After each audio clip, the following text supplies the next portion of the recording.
On March 15, 2011, the North Carolina House Elections Committee called a public hearing for comments regarding a photo voter ID bill.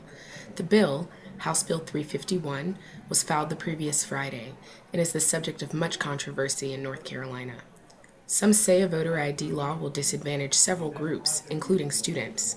In the following testimonials, you will see several students sharing their thoughts on voter ID legislation.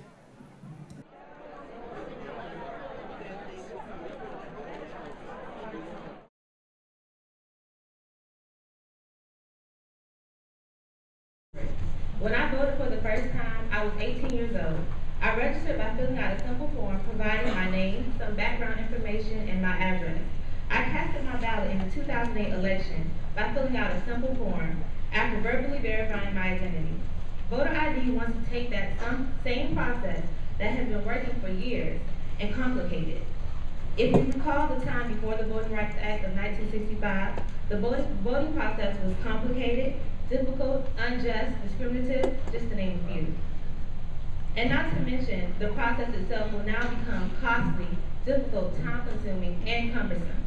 Myself and others went and tried to get a state ID, and it took so much.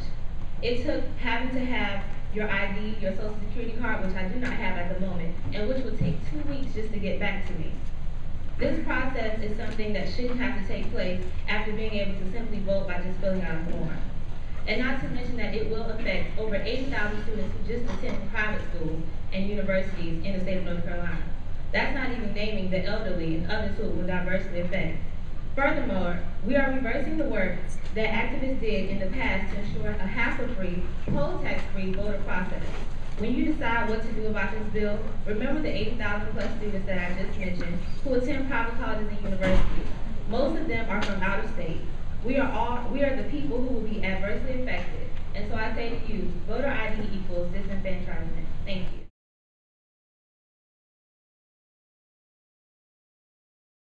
Known for four gentlemen that sat down at lunch counter on February 1st, 1960 to fight for equality. Equality of all people, not just black people, for all people. Yet we call this bill fair. Our educational system is crumbling in the state of North Carolina under a oppressive burden of a $3.4 billion deficit. North Carolina has to cut its budget by 10% or $10 million. This bill costs $20 million. The question I ask is, why is voter ID bill more important than our education? We are the young people of the state of North Carolina. We are the voters of today and of tomorrow. But yet, it seems like it doesn't care.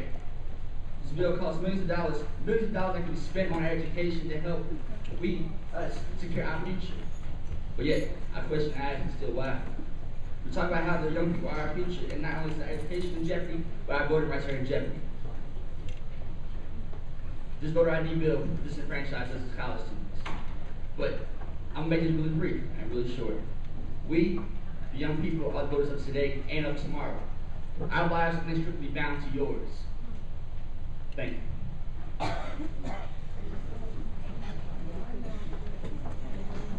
Commissioner Brown? That was Mr. Brown, sorry. Mr. Hall. Thank you. I'm Bob Hall, Director of the Nonpartisan Group Democracy North Carolina.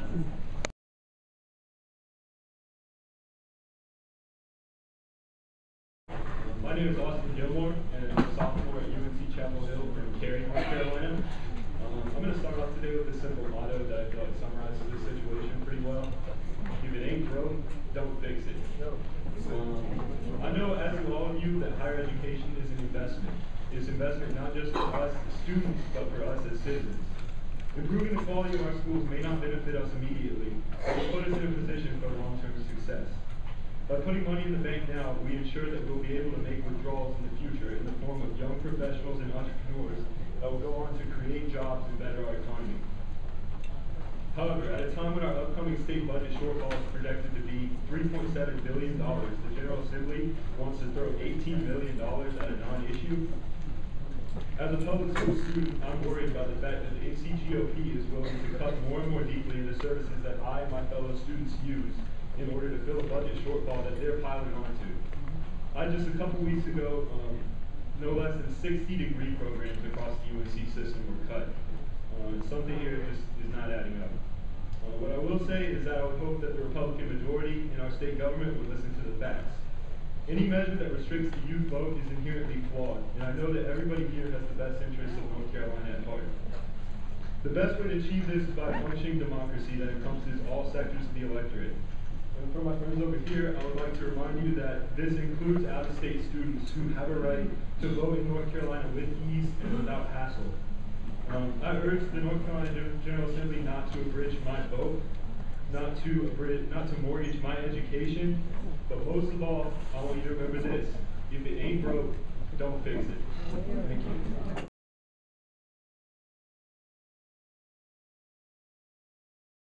How hard is that?